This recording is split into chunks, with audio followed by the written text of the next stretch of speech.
ಬ್ರಹ್ಮ ಮುಹೂರ್ತ ಸಮಯದಲ್ಲಿ ವಿಶ್ವದ ಜೊತೆ ನಮ್ಮ ಸುತ್ತ ಇರೋ ಪ್ರಕೃತಿ ನಮಗೆ ಎಷ್ಟೋ ಸಹಕಾರ ಕೊಡುತ್ತೆ. ನಮ್ಮ ಶಾರೀರಿಕ ಮಾನಸಿಕ ಶಕ್ತಿಗಳನ್ನ ಚುರುಕು ಮಾಡ್ತಾ ನಮ್ಮನ್ನು ಶಕ್ತಿವಂತರಾಗಿ ಮಾಡ್ತಿದೆ ಅವು. ಹಾಗಾಗಿ ನಮ್ಮ ಶರೀರ ಸಹ ಬ್ರಹ್ಮ ಮುಹೂರ್ತ ಪ್ರತ್ಯೇಕತೆನ ಸ್ವೀಕರಿಸೋಕೆ ಸಿದ್ಧವಾಗುತ್ತೆ. ಮಾನವನ ಶರೀರ ವಿಶ್ವದಲ್ಲಿನ ಆಕಾಶ, ನೆಲ, ನೀರು, ಬೆಂಕಿ, ಗಾಳಿ ಅನ್ನೋ 5 ತತ್ವಗಳಿಂದ ತಯಾರಾಗಿದೆ ಅಂತ ನಮಗೆ ಗೊತ್ತು. ಇವುಗಳ ಸಂಯೋಗದಿಂದ ಮನುಷ್ಯನ 3 ವಿಧದ ಪ್ರಾಥಮಿಕ ಶಕ್ತಿಗಳು ತಯಾರಾಗುತ್ತೆ. ಅವು ಒಟ್ಟಿಗೆ ಸೇರಿ ನಮ್ಮ ಭೌತಿಕ, ಮಾನಸಿಕ, ಆಧ್ಯಾತ್ಮಿಕ ಸ್ಥಿತಿಗಳನ್ನ ಪ್ರಭಾವಿತ ಮಾಡುತ್ತೆ ಅಂತ ಆಯುರ್ವೇದ ಹೇಳ್ತಿದೆ. ಈ ಶಕ್ತಿಗಳನ್ನ ದೋಷಗಳು ಅಂತ ಸಹ ಹೇಳ್ತಾರೆ.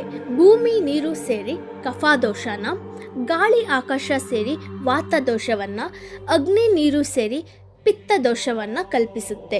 ಆಯುರ್ವೇದದ ಪ್ರಕಾರ ವಾತ ಪಿತ್ತ ಕಫ ದೋಷದ ಅಸಮತೋಲನ ಶಾರೀರಿಕ ಕರ್ತವ್ಯಗಳನ್ನ ತಡೆಯುತ್ತೆ. ಶರೀರ ಮನಸ್ಸು ಸ್ನೇಹವಾಗಿ ಸಮರಸವಾಗಿ ಬೆರೆತು ಕೆಲಸ ಮಾಡಬೇಕು. ವಾತ ಶಕ್ತಿ ಮಾನಸಿಕ ಕಾರ್ಯಗಳಿಗೆ ಅಗತ್ಯ.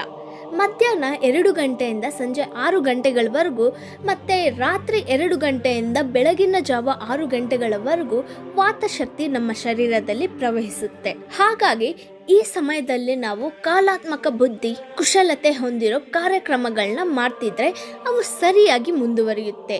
ಆದರೆ ನಮ್ಮ ಮಾನಸಿಕ ಅಂಶದ ಮೇಲೆ ಕಾಳಜಿ ವಹಿಸಬೇಕು ಅಂತ ಹೇಳೋಕೆ ಕಾರಣ ಇದೆ.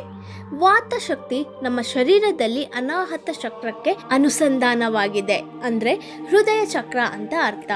ಆಧ್ಯಾತ್ಮಿಕ ಶಕ್ತಿನ ವೃದ್ಧಿ ಮಾಡೋದು, ಮಾನಸಿಕ ಸಮತೋಲನವನ್ನು ಕಲ್ಪಿಸ್ತಾ ನಮ್ಮ ಏಕಾಗ್ರತೆಯನ್ನ ದೇವ್ರ ಮೇಲೆ ಕೇಂದ್ರೀಕೃತ ಮಾಡಿ ಚುರುಕಾಗಿ ಇರಿಸೋದು ಅನಾಹತ ಚಕ್ರನೇ. ಈ ಅನಾಹತ ಚಕ್ರಕ್ಕೆ ಆದಿ ದೇವತೆಗಳು ಶಿವಪಾರ್ವತಿ. ಅಂದ್ರೆ ಚೈತನ್ಯಕ್ಕೆ, ಪ್ರಕೃತಿಗೆ ಪ್ರತ್ಯೇಕರಾದ ಶಿವಪಾರ್ವತಿ ನೆಲೆಸಿರೋ ಹೃದಯ ಸ್ಥಾನವನ್ನ ಜಾಗೃತಿ ಮಾಡೋ ವಾತಶಕ್ತಿ ನಮ್ಮಲ್ಲಿ ಬ್ರಹ್ಮಜ್ಞಾನವನ್ನ ಪ್ರೋತ್ಸಾಹಿಸುತ್ತೆ.